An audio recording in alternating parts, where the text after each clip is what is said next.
Hello everyone, welcome back to my channel. Friends, இன்னைக்கு வந்து பார்த்தீங்கன்னா ஒரு குழம்பு தான் செய்ய போகிறோம். என்ன குழம்புன்னு பார்க்கலாமா? புளி இருக்குது, முழுசாக தக்காளி இருக்குது, கல்லுப்பு போட்டுருக்காங்க. இது என்ன தண்ணினா புளி தண்ணி. புளியை நல்லா கரைச்சி ஃபில்ட்ரு பண்ணி எடுத்து வச்ச தண்ணி. அதில் முழு தக்காளியை இப்போ புழிஞ்சு விட்டுக்கிறோம். ஓகே ஓகே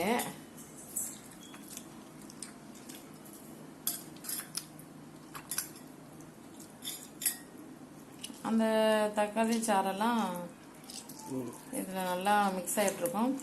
இங்கே வந்து பார்த்தீங்கன்னா சென்னையில் 1 கிலோ தக்காளி 60-65 ரூபாய்க்கு விற்கிறாங்க. உங்கள் ஏரியாவிலே தக்காளி 1 கிலோ எவ்வளோ ரேட்டு? கமெண்ட் செக்ஷனில் கமெண்ட் பண்ணுங்கள். ஸோ வந்து பார்த்தீங்கன்னா இந்த குழம்புக்கு தேவையான ரொம்ப இம்பார்ட்டண்டான விஷயம் பூண்டு. பூண்டுனால நிறைய பெனிஃபிட்ஸ் இருக்குது ஃப்ரெண்ட்ஸ், அதெல்லாம் பார்க்கலாம். இங்கே பாருங்க, அந்த புளி தண்ணியில் உப்பு போட்டோம், கல் உப்பு. இப்போ வந்து மிளகாய் தூளும் கொஞ்சம் போட்டுக்கிறோம். காரம் கம்மியாக வேணுன்றவங்க கம்மியாக போட்டுக்கலாம்.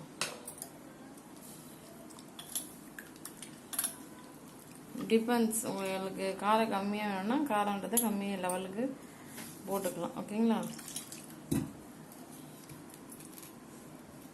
இது வந்து பார்த்தீங்கன்னா ஆல்ரெடி நான் சொன்னேன், இந்த குழம்புக்கு தேவையான முக்கியமான விஷயமே பூண்டு தான்.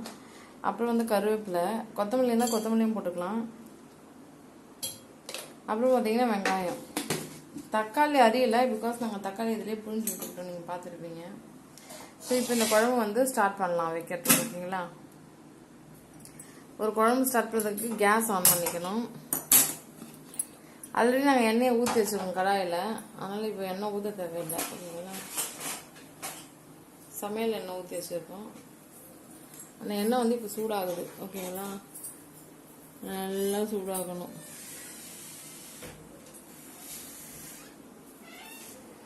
இது என்ன குழம்புன்னு கெஸ் பண்ணீங்களா? இவ்வளோ நேரமாக பூண்டை காமிக்கிறேன். இதை வந்து சில ஊரில் பூண்டு குழம்புன்னு சொல்லுவாங்க, சில இடத்துல வெந்தய குழம்புன்னு சொல்லுவாங்க. இதோ பாருங்க, இந்த குழம்புக்கு பேர் வெந்தய குழம்பு சொன்னோம் இல்லையா? வெந்தயம் ரொம்ப இம்பார்ட்டன்ட். இந்த வெந்தய குழம்பு சாப்பிட்றதுனால உடம்புக்கு ரொம்ப குளிர்ச்சியாக இருக்கும். இப்போ பாருங்க, அந்த எண்ணெய் சூடாகிடுச்சு. இப்போ கடுகு போடுறோம். கடுகு பொரியுது, உங்களுக்கு தெரியுதா பாருங்க வீடியோவில்.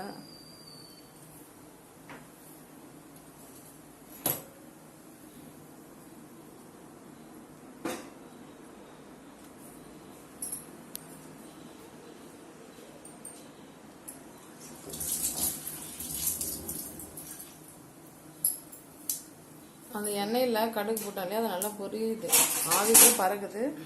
உங்களுக்கு வீடியோவில் எந்த அளவுக்கு தெரியுது அப்படின்னு பாருங்க.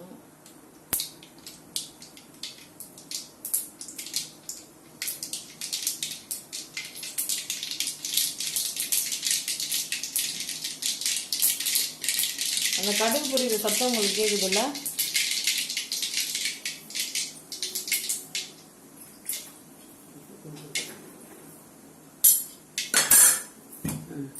இப்போ வந்து பார்த்தீங்கன்னா அந்த வெந்தயம் எடுத்து வச்சுருந்தோம் இல்லையா, அதை நம்ம வந்து போட்டுக்கிறோம்.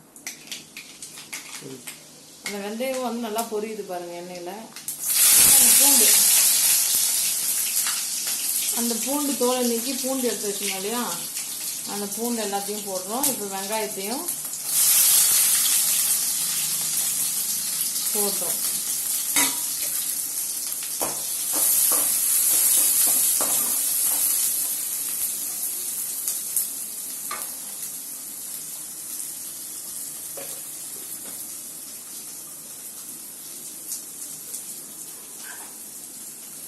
எப்பவுமே ஒரு விஷயம் ஞாபகம் வச்சுக்கோங்க, வெங்காயம் நல்லா பொன்னிறமாக மாற வரைக்கும் அதை நீங்கள் வந்து விடணும் கடாயில்.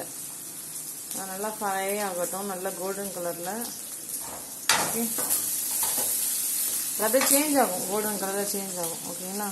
சீக்கிரமாக குயிக்காக அது வந்து வதங்கிறதுக்கு கொஞ்சம் லைட்டாக சால்ட் ஆட் பண்ணிக்கலாம். ஸோ டக்குன்னு வதங்கும்.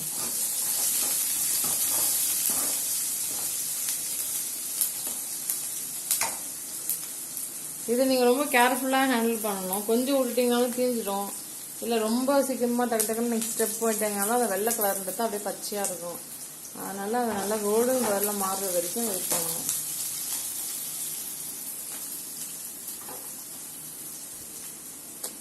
ஸோ இதுதான் எங்களோட கிச்சன். எல்லா வீடியோலையும் நான் காமிச்சிருப்பேன்.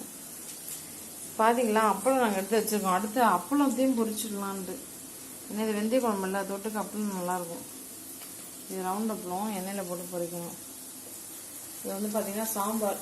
இது நேற்று வச்சு இது சூடு பண்ணி வச்சுருக்கோம். பிஸ்மில்லாபாத் மாதிரி இருக்கும் கிளறி சாப்பிட்டா. ஓகே,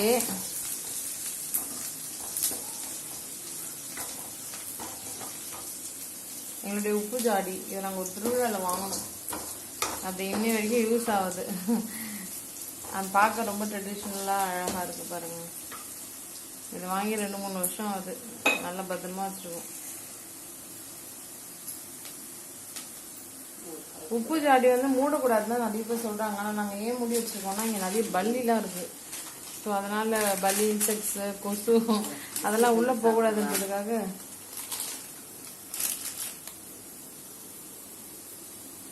நாங்கள் வந்து சும்மா க்ளோஸ் பண்ணி வச்சுருக்கோம். இந்த ஜாடி உங்களுக்கு பிடிச்சிருக்கா கமெண்ட் செக்ஷனில் கமெண்ட் பண்ணுங்கள்.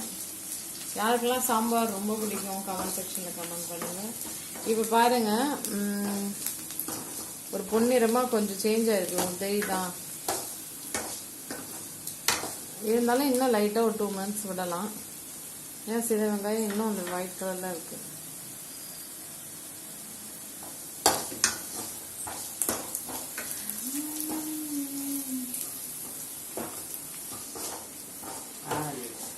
அப்புறம் வர 6th அன்றைக்கி என்னோடய பர்த்டே, 6ஆம் தேதி ஜூன் மாதம். எல்லோரும் விஷ் பண்ணுங்க. ஓகே, நல்லா வதங்கிடுச்சு.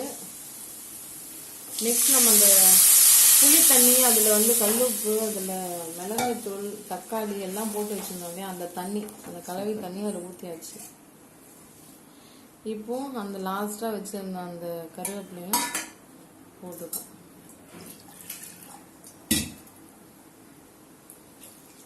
இது நல்லா சுண்டி வந்துச்சுன்னா வெந்தய குழம்பு தயாராகிடும். ஓகேங்களா?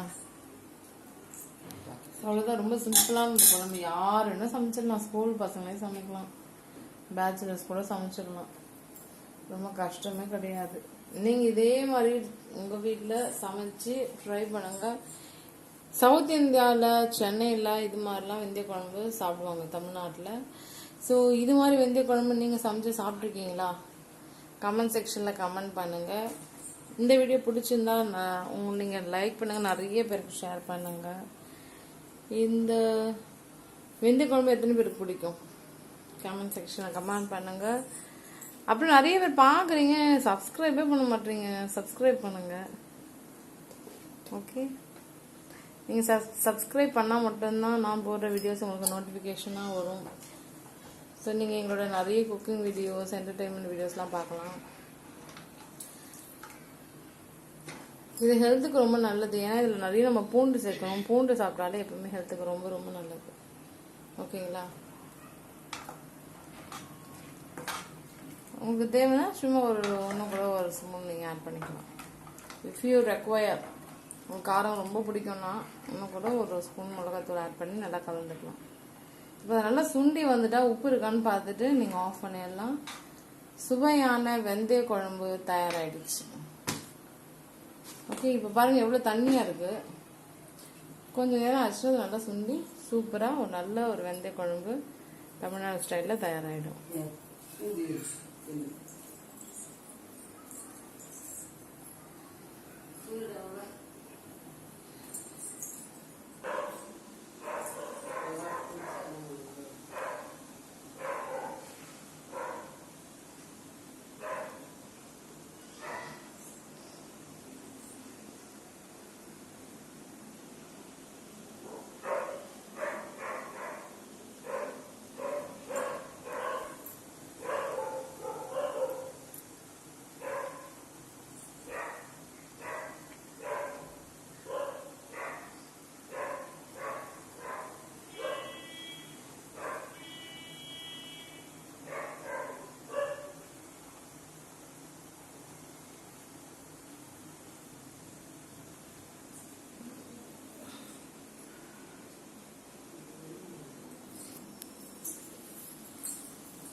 நல்லா கொச்சிச்சு. இப்போ ஆஃப் பண்ணிடலாம்.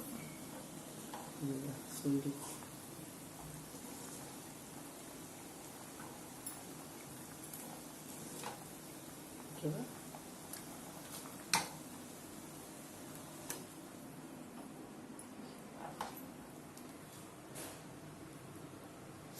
நல்ல வாசனையா இருக்கு.